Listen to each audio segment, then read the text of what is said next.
तो news 18 India का digital platform देख रहे हैं आप। मैं हूं आपके साथ सपना शुक्ला। क्योंकि जिस तरीके से आप देख रहे हैं कि पाकिस्तानी आर्मी बर्बरता की हर हद को पार करती है, लेकिन कहते हैं कि हर चीज का अंत होता है। जब आवाज उठती है तो लोग जुड़ते चले जाते हैं। बिलाल बलूच जी हमारे साथ में हैं, हम इस पे मुद्दे पर बात करते हैं। बिलाल जी, कैसे देखते हैं? क्योंकि जो बलोच लोगों की समस्या है वो आज की नहीं है, पुरानी है। आप लोगों के पास चीजें भी बहुत है, लेकिन पतन भी सबसे ज्यादा आप ही का सरकार कर रही है।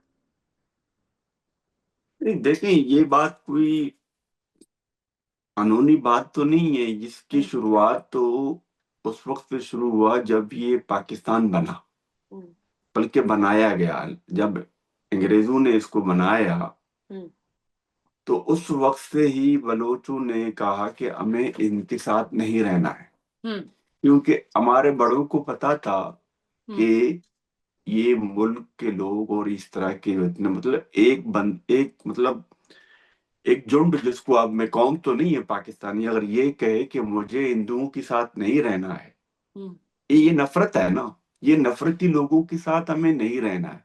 हम्म, शुरुआत तो वहीं से हुई थी, हम्म, इसमें कोई दो राय नहीं है। अब फिर हमारे बलोचों ने बहुत कोशिश की उनके साथ एडजस्टमेंट होने की, मगर चूंकि वो एक, वो कहते हैं ना कि आप ही को पता है कि ये कैसे चलता है। ये मुल्क फौज चलाती है, 30 साल तो उन्होंने डायरेक्टली पे हुकूमत की है।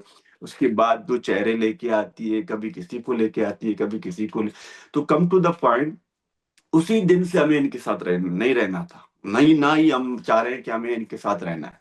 हम्म, फिर उन्होंने अत्याचार शुरू किया, हमारे वसाइल को लूटना शुरू कर दिया, हमारे लोगों को उठाना शुरू कर दिया। अब हजारों की तादाद में लोग मिसिंग हैं।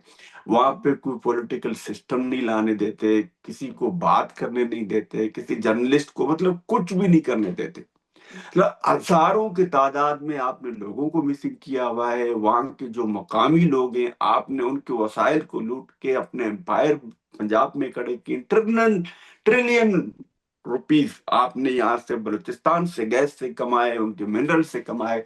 और उनके बच्चे आज भी, उधर स्कूल नहीं है, वहां पे लिविंग स्टैंडर्ड अभी पाकिस्तान, अभी यूएनओ का एक जब इतनी ज्यादा चीजें हैं और सब सामने भी दिख रहा है, तो रास्ता क्या नजर आ रहा है? क्योंकि विद्रोह हो रहा है और बहुत बड़े पैमाने पे हो रहा है। अब तो महिलाएं भी खुलकर सामने आ गई, जिसके वीडियोस भी सामने आ रहे हैं। लगातार आप लोग कोशिशें कर रहे हैं, लेकिन क्या एक रास्ता है कि अब यही रास्ता हमारे पास बचा है? और दूसरा, इंडियन से अगर हम कहें कि इंडियन गवर्नमेंट से क्या कोई मदद चाहिए, या फिर यहाँ से कोई सहारा मिले? क्योंकि अगर सीमा शेयर नहीं हो रही है तो फिर किस तरीके का सहारा?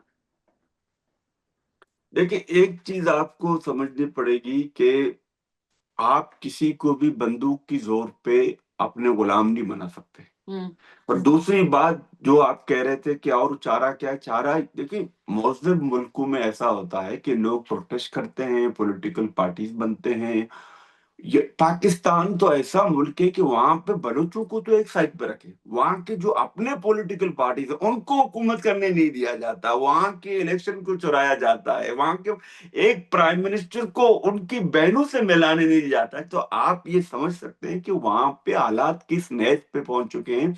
एक मदरसे का पढ़ा लिखा जिसका नाम आसिम मुनीर है, और ये फौजियों की एक रवायत चली आती है कि ये पता नहीं ये किस तरीके से फौज में जाते हैं, उनका जो माइंड लेवल जो होता है वो उस लेवल का नहीं होता है जो एक आम इंसान का होता है, जो सोचता है समझता है।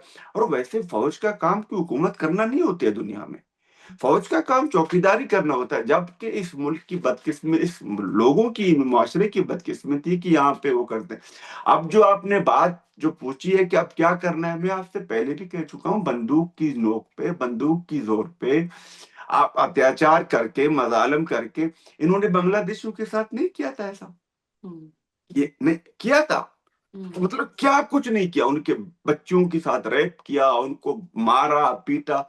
मगर आज आप देखें, पाकिस्तानी रुपये और टक्के में क्या फर्क है मतलब। तो यही चीजें होती हैं जब आप किसी माशरे में किसी भी मूवमेंट को चलने नहीं देते हैं, सियासी लोगों को आप बंदी बनाते हैं। तो इस तरह की चीजें आते अभी भी ये जो चल रहा है, ये जो सिस्टम चल रहा है, ये तो पूरा हाइब्रिड सिस्टम है। वहां पे किस तरीके डेमोक्रेसी की नाम की दिक्कत है? किस तरीके की ज्यादा समस्याएं हैं? और क्या ये भोले भाले बलूच लोगों का इस्तेमाल करते हैं? गलत राह पर लेकर जा रहे हैं कि भाई अब क्योंकि पैसा रुपया नहीं है, रिसोर्सेज उतने नहीं हैं, हुक्मरान साथ नहीं दे रहे हैं, तो कई बार आदमी गलत रास्तों पर भी चलता है कि ठीक है गलत हमें। गलत हुँ, गलत कौन सी गलत रहा है? क्या बलोच उनको बोलते नहीं करो? वो कोई एक चीज मैं आपको बताऊं, पाकिस्तानी फौज में रंगरूट जो भर्ती होता है उसको कोई जॉब नहीं देता है, फिर वो पंजाब के देहातों से रंगरूट भर्ती करते हैं। पाकिस्तान की माशरे की बदकिस्मती है कि वहां पे जो प्राइमरी टीचर है हुँ, उसकी जॉब अगर किसी को नहीं मिले, फिर वो फौज में रंगरूट भर्ती होता है पंजाब में। जबकि उसके बरस यहाँ पे जो लोग पहाड़ों पर हैं, बलूचिस्तान में जो लोग पहाड़ों पर हैं, वो डॉक्टर हैं, वो इंजीनियर हैं, वो एमफिल के स्टूडेंट हैं, वो मतलब जियो पॉलिटिक्स को जानते हैं कि चीज उनको पता है। वो कोई मतलब कोई कोई मरने के लिए जाता है? आप मुझे बताओ। मैं आपसे सवाल करता हूँ, कोई उनको पता है कि मैं जा रहा हूँ मरने? कोई मरने के लिए पैसे लेता है? हुँ। अपने जमीन के लिए जा रहा है ना।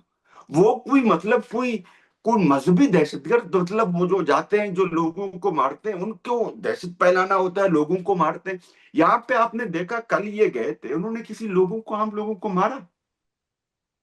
वो तो ये लोग उनको हाईजैक चूम और रहे ये थे। सब जो बलूचिस्तान लिबरेशन आर्मी कर रही है, जो हाईजैक कर लेती है, हमले हो रहे हैं। पाकिस्तानी आर्मी तो कहती है कि ये एकदम सरासर गलत है। बलूचिस्तान लिबरेशन आर्मी आगे आकर पूरी ज़िम्मेदारी भी लेती है कि हमें हमारा हक नहीं मिल रहा है नहीं, और ये सब और सिर्फ़ पाकिस्तानी मैं आपकी आर्मी शो की वजह से हो रहा है। मैं आपकी शो के नस्बत से एक सिंपल सवाल पूछता हूँ पाकिस्तानी लोगों से। क्या उनको नहीं पता पंजाब किधर है? उनको पता है ना। हुँ, पंजाब में तो ना चौकियां भी आपने नहीं बनाई है। हुँ। आपने 1-2 किलोमीटर पे नाके भी नहीं बनाए, आपने बेसिस भी नहीं बनाए, आप वो पहाड़ों से उतर के नीचे जाते हैं क्योंकि आपने उन्हीं की जमीन को, उन्हीं के वसाइल को लूटा है। आप उन्हीं की जमीन पे बैठे हो। हुँ। आप उन्हीं की जमीन पे एक ऐसी जुबान बोलते हो जो उनको पता नहीं है। एक फौजी एक बलोच को हर 2 किलोमीटर पे पूछता है, पुत्र तेरा नाम क्या है? पुत्र तुम किधर जा रहे हो? ये मेरी जुबान नहीं है सपना साहिबा। ये मतलब हमें मुझे तो उर्दू सही नमूने से नहीं आती। तो अगर आप उनकी जमीन को कब्जा करोगे, उनके वसाइल को लूटोगे, उनकी माएं बहनों की तजलील करोगे, उनके बच्चों को मारोगे, हजारों की तादाद में बंद करोगे और उनको मौत दोगे, उनको सिसकियां दोगे, उनको तजलील दोगे, तो ये एक मतलब नेचुरल, इसको मैं जस्टिफाई नहीं कर रहा, ये एक नेचुरल बात है। मतलब दुनिया की आप देखें, रेवोल्यूशन देखें, हमारे फ्रांस में लोगों को रोटी नहीं मिली थी। मैं फ्रांस में रहता हूँ, रोटी नहीं मिली थी, एक जिसको हम बागेट बोलते हैं, वो नहीं मिली थी। वहां पर तो आप लाशें दे रहे हो लोगों को, वहां पे आप तजलीलें कर रहे हो लोगों की। मतलब हुँ, वहां पे आपने एक दुनिया बनाई हुई है कि हर 2 किलोमीटर पे आप लोगों की तजलील करते हो, बच्चों को मारते हो। और हमारी बहनें जब यहाँ से लॉन्ग मार्च करती हैं, आपको शायद पता होगा, आपको तो, आप तो एक सिविलाइज कंट्री में रहते हैं, डेमोक्रेटिक कंट्री में रहते हैं। मामा कदीर का आपने नाम सुना होगा, जिसका अभी देहांत हुआ था। हुँ, उसने गांधी की तरह एक मार्च किया था। हुँ। मतलब बलूचिस्तान से इस्लामाबाद गए थे कि भाई मेरे बच्चे किधर है, सिर्फ हमें ये बताओ कि वो जिंदा भी हैं, मरे भी हैं, ताकि हम उनके उनके उनके नाम पे किसी ने मतलब कि रिश्ता किया हुआ है। एक बच्ची सुबह शाम और सुबह उठती है, अपनी माँ से पूछती है मेरा बाप किधर है। समीउद्दीन बलोच साहबा का मैं आपको एक मिसाल देता हूँ कि उसने उसके पिता लेकिन को मुझे ये 15 साल बताइए, हुए। ये समस्याएँ सब देख रहे हैं, यूएन भी देख रहा है बैठकर, ये समस्याएँ बाकी भी देख रहे हैं। ऐसा नहीं है कि ये सब समस्याएँ हो रही है तो यूएन को पता नहीं होगा। यूएन हम्म, को सब पता चल रहा है कि भाई बलूचिस्तान के साथ क्या हो रहा है, बलोच के लोगों के साथ क्या हो रहा है। लेकिन हम्म, क्यों नहीं कहा जा रहा है? जबकि खनिज के मामले में, रिसोर्सेज़ के मामले में पूरे पाकिस्तान में अगर कोई सबसे ज़्यादा समृद्ध प्रांत है या एरिया है तो वो बलूचिस्तान का ही है। फिर भी इतनी अनदेखी, ऊपर से चाइना को आपके यहाँ पर इतना रिसोर्सेज दे दिया जा रहा है, इतना मौका दे दिया जा रहा है। क्या चाहते हैं? क्या इंडिया जैसा कोई एक लीडर हो? इंडिया एक डेमोक्रेटिक कंट्री है जहाँ विरोध के भी स्वर उतनी तेज़ी से उठते हैं, समर्थन के भी स्वर उतनी तेज़ी से उठते हैं। क्या चाहिए? एक सॉल्यूशन तो होता है ना हर चीज़ का। कब तक ये अत्याचार आप लोग सहते रहेंगे? क्योंकि वहाँ के देखिए, हुक्मरान तो सुनने से रहे, मैं अभी तो तक नहीं इंडिया सुना था। इंडिया तो क्या, मैं तो हर एक मुल्क से रिक्वेस्ट करता हूँ जो डेमोक्रेसी के वैल्यूज पे खड़ा है, जो डेमोक्रेसी की बात करता है, उनको चाहिए कि वो आवाज उठाए। इंडिया को मैं स्पेशली इसलिए कहता हूं कि इंडिया में जितने भी आतंकवादी होते हैं वो ये वही पाकिस्तानी फौज बनाती है जो मेरे बच्चों को मारती है, जो मेरे बच्चों की तस्लील करती है, जिसने मेरे बच्चों को कत्ल किया है। वही फौज अल्लाह और रसूल के नाम पे पाकिस्तानी सरजमीन पे टेररिस्ट बनाती है। और आपके यहाँ बम्बई अटैक हुआ था, आपको पता है? मतलब इसमें पूरा आप पाकिस्तानी सेना का ही हाथ होता है, आसिम मुनीर का ही हाथ होता है, आप ये कह रहे हैं? देखो, मैं आपको आज एक 2 मिनट मुझे दे, देखो पाकिस्तान को आप डिवाइड करें 4 हिस्सों में। एक होता है बलूचिस्तान, एक सिंध, एक केपी के, एक पंजाब। हम्म, पाकिस्तान पंजाब की बालादस्ती है। हम्म, पंजाबी इस्टेब्लिशमेंट ही पूरे पाकिस्तान को चलाती है। हम्म, इन तीनों सूबों की जो नेशनल असेंबली की सीटें हैं, जिसके आपके यहाँ जो पार्लियामेंट होता है, उनको मेंबर नेशनल असेंबली जितनी भी सीटें, इन तीनों को मिलाकर भी 100% पंजाब की सीटें ज्यादा है। हालांकि पॉपुलेशन इतनी ज्यादा नहीं है, 20 या 30% कम है, मगर सीटें जो नेशनल असेंबली में जाते हैं तो वो 100 से ज्यादा है। तो उन्होंने स्ट्रक्चर ऐसा बनाया है कि पाकिस्तानी पंजाबी डोमिनेशन है वहां पे। इस खित्ते में पाकिस्तानी पंजाबी डोमिनेशन है।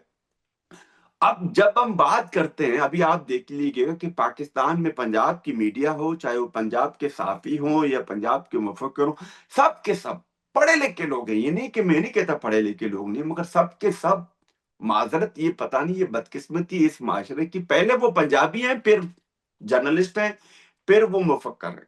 जब इस तरीके की सोच या चीजें माशरे में जब पैदा होती है तो माशरे इस तरह चलते हैं। अब एक मदरसे का पढ़ा लिखा बंदा, ये आसम मुनीर मदरसे का पढ़ा लिखा है, वो अपने फौज को बोलता है तुम अल्लाह के सिपाही हो, तुम मरोगे, तुम जन्नत में जाओगे। मतलब ये कहां पे लिखा है कि आप जाके हिंदुस्तान के बच्चों को मारो, बलूचों के बच्चों को मारो, बलूचों के बच्चों की तस्लील करो, बच्चों की अच्छा, ये तो ब, भविष्य के गर्त में छुपाए कि आगे क्या होना है। हम्म, लेकिन कभी कोई ऐसी स्थिति आई कि भाई अब आपको समर्थन चाहिए कुछ देशों से, कुछ से, आपको क्या लगता है कि क्या आप इंडिया से समर्थन माँगेंगे? बलूच के लोग इंडिया की तरफ टकटकी लगाए देख रहे हैं। यहाँ के प्रधानमंत्री की तरफ टकटकी लगाए देख रहे हैं कि पाकिस्तान जिसकी रोने की आदत है, आसिम मुनीर की खास तौर पर, हम्म। जगह-जगह बैठकर रोने की आदत है, हमें फंड चाहिए, हमें ये चाहिए। उसको मज़ा चखाने के लिए, उससे लड़ने के लिए we want support and that support can be given to us by India, by one leader, whom you think that leader is? नहीं, एक माइंड मैं में तो I already back of told the you mind before, आता होगा। I already told you before, not only India, we request, we Baloch request, हम तो दुनिया से रिक्वेस्ट करते हैं हुँ, कि आप आए, हमारी मदद करें और हमारे लिए आवाज उठाएं। हुँ। आप, इनको कोई मतलब दूसरी चीजें नहीं चाहिए, उनको सिर्फ आवाज चाहिए। आप यूएन में खड़े होकर बात करें, आप यूरोपियन पार्लियामेंट में बात करें, जबकि इंडिया करता है। इंडिया को मैंने खुद सुना है, इंडिया के डेलीगेट्स को। Have you heard about Narendra Modi, his things about जो हमारे मुझे जो तो पहलगाम में मैं हुआ? तो कहता हूँ नरेंद्र मोदी साहब का, मुझे वो तकरीर भी याद है जो फर्स्ट टाइम उसने कहा था कि मुझे बलूचिस्तान से आवाजें आ रही हैं, मुझे अभी भी याद है। मैं अभी भी कहता हूँ उस आवाज को वो फिर सुनने की वो एक इच्छा करें, ताकि लोगों को पता चले कि लोग क्या कहना चाहते हैं। हुँ, क्योंकि आप एक डेमोक्रेटिक कंट्रीज हो, मैं यूरोप में रहता हूँ, यूरोप और हिंदुस्तान की जो अभी एक एक्सेस जो हुआ है, क्योंकि हम बड़े डेमोक्रेसी हैं दुनिया में, यूरोप है और इंडिया ही, मतलब चाइना तो डेमोक्रेसी नहीं है, डेमोक्रेसी हुँ, नहीं है ना, हुँ, पाकिस्तान तो डेमोक्रेटिक मुल्क नहीं है। हुँ, तो जाहिर है जिस जो बंदा, जैसे कि मतलब व्हाइट व्हाइट के पास जाएगा, ग्रीन ग्रीन के पास जाएगा, मतलब ग्रीन से मुराद ये है, व्हाइट से मुराद ये डेमोक्रेटिक कंट्रीज, चीजों को मतलब वो समझते हैं मसले के हिसाब से। तो ये भी चीजें आपको समझनी पड़ेगी। और ये तो हिंदुस्तान के लोग तो हमारे साथ हैं, जैसे आपने अभी ये टाइम निकाला, मुझे मौका दिया बात करने के लिए। So this is the sign कि पीपल बात कर रहे हैं। अभी यूरोप के लोगों को भी समझ आ चुकी है कि ये कोई दहशतगर्द, क्या लोगों को दहशतगर्द जाके मतलब क्या करता है, हुँ, लोगों को मारता है ना, आम मासूमों को मारता है। कल उन्होंने कितने लोगों को मारा है, मासूमों को। हुँ, मैं जस्टिफाई नहीं कर रहा, मैं सिर्फ सवाल कर रहा हूँ। उनको लोग चूम रहे थे, उनसे लोग सेल्फियां बना रहे थे, उनको हुँ। लोग गले लगा रहे थे। मतलब जब मैंने आपसे कहा ना, जब आप अत्याचार की पूरी लिमिट को क्रॉस करोगे, मतलब पाकिस्तानी फौज के लिए मशहूर है, ये एक फासिस्ट फौज है, ये एक अनसिविलाइज फौज है। क्या उनके आइन में ये लिखा है कि आप गवर्नमेंट को एक साइड पे करके कुछ कुर्सी पे बैठ हाँ, जाओ? मतलब ये तो पूरी दुनिया देख पा रही है कि नहीं, आसिम उनके मुनीर लोग, जाकर उनके, मैं यही से कहता हूं कि उनके लोग, जो पंजाब के लोग हैं, उनको सपोर्ट करते हैं। जो पंजाब के मुफक्किर हैं उनको सपोर्ट करते हैं। तो दिस इज ये द तो पूरी रियलिटी। दुनिया देख पा रही है कि कैसे आसिम मुनीर मिलते हैं जाके यूएसए के राष्ट्रपति से, और शहबाज शरीफ मुलाकात नहीं करते। वो खास अपने आप में दिखा देता है कि आखिर इस देश में किसकी चल रही है और कौन आगे चल के चीजें चला रहा है। थैंक यू सो मच, आपने हमें टाइम दिया, हमसे बात की इस मुद्दे पर कि आखिर बलोच के लोग चाहते क्या हैं। बहुत धन्यवाद। थैंक यू, धन्यवाद।